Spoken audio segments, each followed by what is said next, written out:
راح أكلمك بالعامية وشفافية تامة للتحليل. كرة عالية ألعبها بنديخ لأنهم بالترانزيت منخفضة من غير ارتداد عشان أصنع. هني لغة الجسد تشير إنه صعب عليه، فواحد ياخذ الريسك يتقدم، واحد يكون ستباك لللوب. جتني سهلة؟ لا، ما لحقت عليها، أخليها ما استعجل.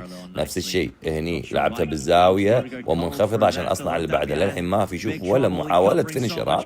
أبي أوريك شلون الاستعجال. هني أبي أكسب الشبك مرة ثانية بالترانزيت، لازم ألعبها فولي منخفضة. هني طافتني ألعبها شنو أفضل حل؟ الجانجو. شوف الاختيارات ها.